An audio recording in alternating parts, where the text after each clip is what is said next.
Sinceramente, desde que arrancaron los primeros casos de coronavirus en China, hubo varios periodistas que en su momento me llamaron de los medios locales y yo les decía que en realidad sí les podía dar algunas pautas de alerta o a tener en cuenta para difundir, para que la gente conozca sobre el coronavirus, pero que sinceramente en ese momento me preocupaba mucho más el dengue y el sarampión, que lo tenemos acá en nuestro país y obviamente en todo lo que es América del Sur, ¿no?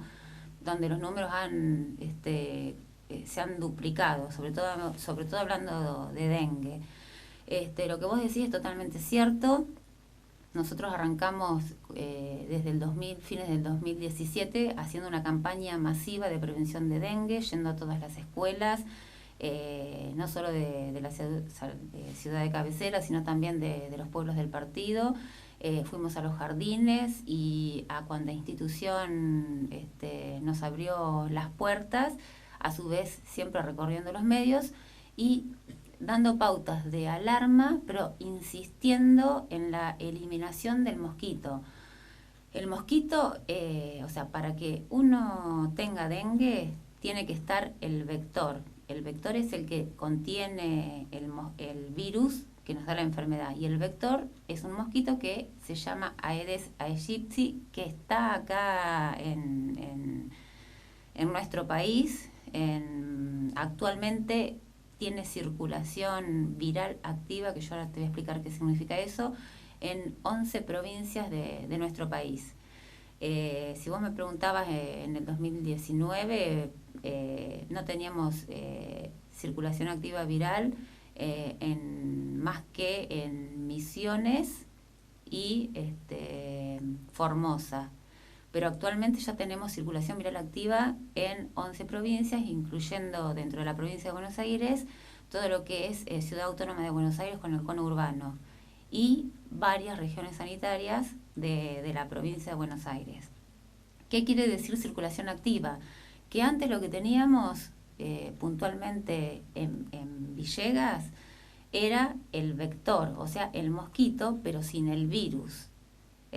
O sea que el riesgo de que comience a haber dengue siempre estuvo y por eso se insiste, más allá de la fumigación, que yo ahora voy a hacer una aclaración, se insiste en que el dengue se contagia en nuestro hogar, o en el de un familiar o en el de un vecino. O sea, y te voy a explicar por qué. Porque el mosquito, ¿cómo adquiere el virus? Picando a una persona que está enferma, que adquirió dengue, que por ahí no lo sabe, porque viajó a una de estas provincias, ahora por ejemplo con las vacaciones o por cuestiones laborales, o los estudiantes viajan a lugares donde hay circulación activa. Entonces, ¿qué pasa? En esos lugares sí el virus está dentro del mosquito Aedes, que yo te voy a decir cuáles son ahora donde está circulando activamente. Entonces, ese mosquito con el virus pica al paciente. El paciente viene a Villegas porque viene de visitas o porque fue por trabajo a alguno de estos lugares de circulación activa, vuelve con la enfermedad que muchas veces puede pasar desapercibida. No es el mayor porcentaje el que da dengue grave. Pero bueno, puede pasar desapercibida, llega a Villegas y como el mosquito el Aedes está acá, pica a la persona enferma o que está en ese momento incubando la enfermedad y ya eso es suficiente para que ese mosquito empiece a picar a las personas de tu entorno, de tu domicilio o si lo tenés ya te digo, vecinos o familiares y se empieza a diseminar la enfermedad. ¿Qué es concretamente el dengue y cuáles son los efectos que provoca en el ser humano? El dengue es una enfermedad causada por un virus, el virus del dengue, de los cuales hay 4 serotipos. Dentro del virus del dengue tenemos 4 clases con características diferentes que se denominan DEN 1, DEN 2, DEN 3 y DEN 4. Dentro de esos serotipos del virus, la infección por DEN 2 y 3 son las que suelen causar los cuadros más graves. El dengue hemorrágico y que te lleva muchas veces a desenlaces fatales. Esta enfermedad viral lo que tiene es que cuando vos tuviste dengue por serotipo 1, por ejemplo, quedás inmunizado para toda la vida. Quiere decir que nunca más vas a tener dengue por el virus tipo 1. Pero ¿qué pasa? Podés tener dengue por los otros 3 subtipos que quedan. ¿Y qué está, o sea, en dónde radica también la gravedad, más allá de los serotipos 2 y 3 que son los más agresivos? La gravedad está en que cuanto más variedad de serotipos vos tengas incorporado en el cuerpo, suponete, cursaste un dengue tipo 1 desapercibido, no te diste cuenta, y después adquirís un dengue por el serotipo 2, 3 o 4, es mucho más grave ir sumando los serotipos que tenés dentro del organismo en la evolución de la enfermedad. Y no me acuerdo qué otro. Bien, no, el tema es, habla de dengue hemorrágico, pero sí. Bueno, este es el último eslabón de la cadena. Sí. ¿Qué sintomatología tenemos? Perfecto. El dengue se vigila desde la atención médica y desde la epidemiología dentro de lo que llamamos una planilla de notificación, donde se denominan cuadros de síndrome febril agudo inespecífico. ¿Qué quiere decir esto? Que todo paciente que tenga fiebre mayor de 38 grados, que tenga los síntomas de una gripe, que serían dolores musculares fuertes, dolores articulares, dolores abdominales, náuseas, mucho dolor de cabeza, o sea, fuerte, que te llama la atención porque es diferente a los dolores de cabeza habituales, y fundamentalmente dolor detrás de los ojos, y alguna manifestación en piel como algún exantema o sarpullido, todo eso sin cuadro respiratorio, o sea, sin resfrío, sin tos, sin dolor de garganta, sin conjuntivitis, tiene que consultar inmediatamente al médico, no automedicarse, porque justamente sería algo que está contraindicado en este tipo de infección, es el consumo de drogas como ibuprofeno, como diclofenac. O sea, lo único que se puede consumir para bajar la fiebre o sacar los dolores es el paracetamol, que te lo va a indicar el médico, porque todos los demás antiinflamatorios y antitérmicos que te nombré pueden desencadenar una hemorragia. Así que, fundamental no automedicarse, estar atento a estos síntomas y sobre todo tener en cuenta qué se estuvo haciendo los últimos 20 días como mínimo. O sea, si se acudió a trabajar o a vivir o de paseo a lugares donde hay circulación viral activa, o si estuvimos en contacto con alguien que viajó a estas zonas de circulación viral activa. Al día de hoy, porque esto es dinámico, así como pasa con muchas infecciones, lo que yo te estoy diciendo ahora, a lo mejor hoy cambia, o mañana, porque todo el tiempo se están redefiniendo qué es un caso sospechoso y se van incorporando más elementos a las definiciones de casos sospechosos. Al día de hoy, las provincias donde está circulando activamente el virus del dengue, que quiere decir donde está el Aedes que tiene en su interior el mosquito y puede picar, son las provincias de Córdoba, Santa Fe, Entre Ríos, Ciudad Autónoma de Buenos Aires, y después también tenés en la zona del noreste argentino Chaco, Corrientes, Formosa y Misiones, y después Salta, Jujuy, y también en La Rioja. Ahí es donde hay circulación activa del virus, dentro del mosquito. O sea que toda persona que viaje a estos lugares tiene que tener la precaución de siempre estar usando repelentes, que es la mejor manera de evitar la picadura del mosquito. En estas épocas de calor, el repelente hay que colocárselo cada 2 horas, porque con el calor y la transpiración se evapora, o sea, tener esa precaución. Si vos estás circulando en estas zonas, usar repelente, usar ropa liviana, pero que te cubra la mayor parte del cuerpo, tratar de tener en el lugar donde vos estás parando mosquiteros o telas. Si no tenés mosquiteros, no sé, pones un tul en la ventana y evitás que entren los mosquitos. las pastillas y los insecticidas para tratar de erradicar todos los mosquitos que vos tengas en el lugar donde esté alojado. Bien, hoy hacía referencia al tema de la fumigación, dijo, voy a hacer luego una aclaración, porque da la sensación, y hay como vaya la redundancia, una sensación de desprotección ante la ausencia de equipos fumigando en los barrios y demás. Sí. Particularmente en el caso del dengue, yo lo que quiero que le quede claro a la gente, que por ahí como el que molesta es el mosquito, no principalmente del dengue, porque tiene hábitos particulares, ¿viste? Es de hábitos diurnos, no es el que te molesta a la noche o a la tardecita. La gente por ahí lo que sufre es el acoso del mosquito no Aedes, en donde la fumigación tiene muchísimo más efecto que por ahí en el mosquito Aedes, que es el que sí transmite el dengue. Lo que yo quiero que le quede claro a la gente, que más allá de la fumigación que se puede hacer y que además no tiene efecto residual y que hay que hacerlo en determinados momentos del día y encontrar el mosquito en vuelo porque actúa por contacto con el mosquito, más allá de esto, lo más importante es lo que podemos hacer nosotros en nuestra casa, porque te reitero, el mosquito que nos contagia dengue se cría en nuestra casa y no tiene, dentro de la casa y en el patio o alrededor del domicilio. ¿En dónde? En todo recipiente que pueda almacenar agua. Por eso es fundamental el descacharrado y la cloración de las piletas, que en esta época, mucha gente tiene piletas en los patios de su casa, el patio corto y revisar los lugares donde las mascotas toman agua cada 2 días, cambiar el agua y cepillar las paredes. ¿Por qué? Porque el mosquito lo que hace es depositar los huevos en las paredes de los recipientes.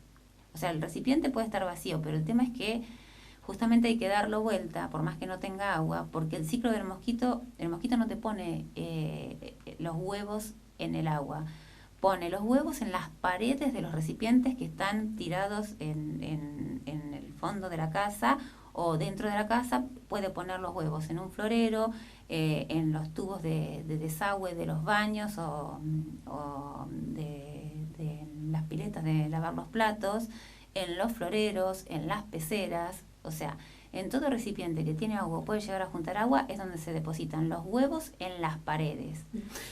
¿Han tenido casos de dengue? Todavía no hay detectados, por lo menos en nuestra zona o en nuestro distrito, pero ¿ha habido algún caso sospechoso que activó el protocolo? Sí, casos sospechosos, hemos tenido varios. Ya te digo, como se vigilan como síndrome febril agudo, por ahí lo que hacemos es mandar a estudiar según la clínica y los análisis complementarios que se hacen en cualquier laboratorio de acá de Villegas y te van orientando. Hemos derivado sueros para estudio de dengue y para estudios de otras enfermedades que tienen más o menos los mismos síntomas en una primera etapa, como por ejemplo la leptospirosis. Hasta ahora han sido descartados. Pero lo que vos decís es fundamental, hay que estar alerta porque el mosquito está y ahora ya tenemos dentro de la provincia de Buenos Aires varias regiones sanitarias, incluso dentro de nuestra región sanitaria, no en Villegas y en los pueblos del partido, pero sí en la región sanitaria 2, que es a la que pertenece Villegas, se confirmaron 3 casos de dengue en Deró. Y esos 3 casos, no son autóctonos, sino que tienen que ver con gente que viajó a Paraguay. De todas maneras hay mucha gente de Villegas que tiene vínculo laboral o comercial con Deró. Sí, con Deró, pero además donde hay circulación viral activa en este momento es todo lo que, te reitero, es Gran Buenos Aires. La Plata, Avellaneda, Quilmes, Lomas de Zamora, tengo la lista porque es un montón de lugares a donde uno viaja seguido y tenés la circulación viral activa. Si me dejas que me fije, mira, Martínez, Quilmes, 3 de febrero, San Martín, Lomas de Zamora, Lanús, Vicente López, Avellaneda, La Plata, San Miguel y Merlo. En todos esos lugares tenés circulación viral activa, ¿eh? O sea que ya tenés el virus dentro del mosquito, que está circulando en todos estos lugares, que es a donde uno suele viajar. Hoy comenzábamos la charla diciendo que si bien el coronavirus es motivo de preocupación, mucho más lo tiene que ser por nuestra realidad el dengue. ¿Cuál es el comparativo o dónde estamos parados respecto a uno y otro en nuestra zona? En nuestra zona, o sea, hablando exclusivamente de nuestra región, tenemos muchísimo más riesgo y posibilidades de adquirir el dengue y realmente la única manera de evitar que se haga un brote es eliminando los criaderos de mosquitos, y en eso es donde cada uno de nosotros tiene la responsabilidad en su domicilio de evitar el criadero. Digo cada uno de nosotros porque de nada sirve que se fumigue la vereda o los baldíos y se recolecte la basura si vos dentro de tu casa y en el fondo tenés cubiertas tiradas, de tachos que no te sirven más, que juntan agua, no cloras la pileta, tenés botellas o latas o cualquier recipiente que pueda juntar agua. Todo eso es el lugar donde se va a ir a criar el mosquito, o sea, y ahí no llega la fumigación de, por ejemplo, en este caso, del municipio, ¿no? La única manera de evitar un brote, sabiendo que el mosquito está y que se cría y vive dentro de la casa de cada uno, es que cada uno empecemos a tomar conciencia que cuando estamos descacharrando y teniendo todos estos cuidados de los que estamos hablando, nos estamos cuidando a nosotros, nuestros hijos, nuestros nietos, nuestros familiares, y también al vecino. Y el vecino tiene que tener la misma conciencia. Esto que parece que venimos reiterando, que el descacharrado y que por ahí no se le da la importancia suficiente, es lo que realmente va a hacer la diferencia en que haya un brote o no en nuestra ciudad, y además en que en el caso que empiecen a aparecer casos, que ahí sí se fumiga en el domicilio de la persona donde se notifica un caso sospechoso. Ya ahí, ante la notificación de un caso sospechoso, más allá de mandar el suero para confirmar si es dengue o no, ya con la sospecha se fumiga el interior del domicilio de la persona, los peridomicilios, o sea, los domicilios de los vecinos, e incluso la manzana. No hay método preventivo más allá de esta práctica que nos acaba de comentar. Sí. Digo, vacunas y demás no existen. Hasta el momento no existe. Lo más efectivo y lo que tenemos que tomar conciencia es sacar todo lo que es criadero de nuestro domicilio, todo lo que es criadero, y eso además la responsabilidad que lo tiene que hacer cada vecino. Y por el otro lado, tratar de poner, ya te digo, telas mosquiteras, o sea, evitar el mínimo contacto con la picadura de mosquitos. En este caso la Aedes, pero bueno, con todos estos recaudos, también mosquiteros, repelentes, la ropa cubierta el cuerpo cubierto con ropa liviana y que te cubra la mayor parte del cuerpo, son maneras también de evitar las picaduras, no solo de la Aedes, sino también del resto de los otros mosquitos. La última consulta tiene que ver con la época del año en la que estamos entrando. Da la sensación que el mosquito es patrimonio del verano. Sí, pero viene el frío y igualmente tenemos que estar... Hay que estar siempre con esto de eliminar el criadero, porque en el invierno está no activo, pero sí están los huevos, las larvas, y resisten al frío, resisten mucho más al frío que al calor. Por eso cuando uno tira el agua por ejemplo, de los bebederos de las mascotas, siempre tiene que tener cuidado de no tirarla en el pasto, siempre en lugares donde hay cemento y que no haya nada que la pueda acumular, porque con el calor del sol se eliminan tanto los huevos como las larvas y no se desarrollan. Vamos a tener dengue inevitablemente en algún momento, ¿no? Y siendo realista, yo creo que hay que estar atentos, sí. Y atentos y ocupados, reitero, ocupados en eliminar el criadero del mosquito, porque si no tenemos el mosquito, no, por más que venga alguien de otro lado con dengue, si vos no tenés el mosquito que pique a esa persona, no se va a diseminar la enfermedad. Entonces tenemos que insistir y estar atentos con el tema de evitar el criadero de mosquitos y protegernos de las picaduras de los mosquitos. La doctora Silvina Riat, responsable de epidemiología del Hospital Municipal. Antes de irnos, la sacamos un minuto de esto, porque entre las consultas que nos llegaron, vacunación antigripal, ¿es algo que ya viene? ¿Hay que esperar? Sí, todavía no estamos en fecha para vacuna antigripal, pero sí, se viene la vacuna antigripal. Mayores de 65 se tienen que aplicar. Sí, y grupos de riesgo. Pero eso es un poquito más adelante, que ya vamos a salir en su momento también a promocionarlos y a estar atentos. Se viene la vacuna antigripal, sí. Bien. Doctora Silvina Riat, muchas gracias. Un gusto y además sumamente claro y útil todo este aporte, porque como decíamos, hoy el coronavirus nos ocupa, pero mucho más nos tiene que ocupar el dengue, que es tan mortal como el anterior, ¿no? Exactamente. Vos me habías preguntado algo sobre coronavirus. Yo lo que te puedo decir de coronavirus es que en realidad para tener un caso sospechoso de coronavirus, o sea, primero que digamos el contagio es diferente. El coronavirus sí se transmite de persona a persona, como cualquier enfermedad de transmisión respiratoria. Por eso los recaudos fundamentales son los que tomamos siempre para evitar el contagio o la diseminación de infecciones respiratorias, que es toser y estornudar en el pliegue del codo. Eso es fundamental para que no queden las gotitas con el virus en el aire y uno las pueda adquirir. Usar barbijo, no todo el tiempo, sino si vos estás circulando en lugares determinados donde hay coronavirus, que yo si querés te nombro cuáles son al día de hoy los países donde hay. Personal de salud tiene que estar ante un caso sospechoso, que yo te voy a decir cuáles son los requisitos para que sea caso sospechoso. Sí, estar con barbijo, también antiparras, guantes, tomar medidas de seguridad.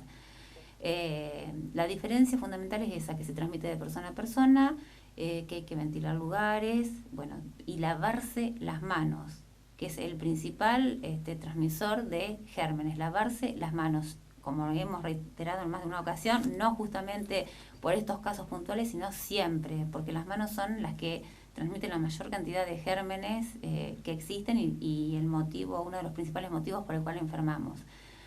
Para definir casos sospechosos de coronavirus, los requisitos son bien claros. Al día de hoy, ya te digo, las definiciones son dinámicas y van cambiando según los casos que van apareciendo, pero al día de hoy, un caso sospechoso de coronavirus tiene que ser fiebre y cuadro respiratorio, que eso incluye desde un simple dolor de garganta, tos, resfrío, a un cuadro respiratorio grave con insuficiencia respiratoria. O sea, fiebre y cuadro respiratorio, y porque si vos justificás fiebre y este cuadro respiratorio con una bronquitis, con una neumonía o con una gripe, no tiene los criterios que definen casos sospechosos de coronavirus. Pero es fiebre, cuadro respiratorio y contacto con un caso confirmado o sospechoso de coronavirus. O sea, la persona que consulta por fiebre y cuadro respiratorio tiene que tener el antecedente de haber contactado con un caso que se está estudiando por sospecha de coronavirus o que se confirmó, o fiebre, cuadro respiratorio y contacto o viaje viaje o contacto con alguien que haya viajado a China, Italia, dentro de Italia, las regiones de Emilia, Romagna, Lombardía, Piamonte y Véneto, o que haya viajado a Corea del Sur, Japón o Irán. ¿Está? O sea que para tener un caso que vos sospeches que puede ser un coronavirus, tenés que tener la fiebre, la parte respiratoria y una de estas dos cosas, o que estuvo en contacto con alguien que se está estudiando porque se sospecha que es coronavirus, o se confirmó que la persona que estuvo en contacto con este caso de fiebre y cuadro respiratorio tiene coronavirus. Claro, como sucedió con el paciente Exactamente. argentino, ¿no? Entonces, del coronavirus obviamente que nos tenemos que ocupar de esta manera que dijimos, con estos cuidados respiratorios, y si tenemos que viajar a alguno de estos lugares donde sabemos que hay casos confirmados y lo podemos evitar, bienvenido sea, y si hay que viajar, cuando volvemos las autoridades de los aeropuertos, de los puertos y de los pasos fronterizos están alertados. Y si se detectan pacientes con fiebres, cuadros respiratorios y vienen de esta zona, inmediatamente lo que se hace es colocarlos un barbijo, aislarlos y llamar a las autoridades sanitarias para que trasladen a estos pacientes con casos sospechosos a un lugar donde se los pueda examinar y vigilar cómo van desarrollando su cuadro. Lo último, para cerrar, ¿es una enfermedad producto de la globalización, con esto de que nos hemos habituado a los viajes a cualquier punto del mundo, o tiene que ver con el retroceso humanitario que hemos tenido por hambre, de falta de servicios básicos, etc.? No tiene que ver con la gente que tiene por ahí menor recurso o malnutrición, porque imagínate, vos fíjate los lugares donde yo te estoy nombrando, que está el coronavirus, o sea que tenés que viajar, ya sea, es más, la mayoría de las personas, salvo en China, que es donde se originó este cuadro que después detonó en que la Organización Mundial de la Salud lo estableciera como emergencia sanitaria internacional, salvo, ya te digo, en China, donde arrancó con trabajadores y demás, es por la mutación de un virus que en general hay varios coronavirus que son responsables de cuadros respiratorios, pero no de insuficiencia respiratoria aguda grave, que es lo que tiene la mutación de este nuevo coronavirus. Y sí, con respecto a la globalización, por esto de los viajes, y más allá de la gravedad del coronavirus por esto de la insuficiencia respiratoria aguda, que es la que se lleva digamos, la vida de las personas, tampoco hay vacuna, por eso siempre las medidas estas que nombramos, que sabemos que son altamente eficaces, la de usar barbijos en estas zonas, lavarse las manos y demás, el impacto también grande es en la economía, porque la economía mundial realmente está muy afectada con el tema del coronavirus, y la economía es lo que nos maneja todo, desde la distribución de medicamentos hasta métodos diagnósticos y bueno, y hasta la capacidad de trabajar y generar el alimento, ¿no? Así que bueno, ese es el tema también importante con el coronavirus.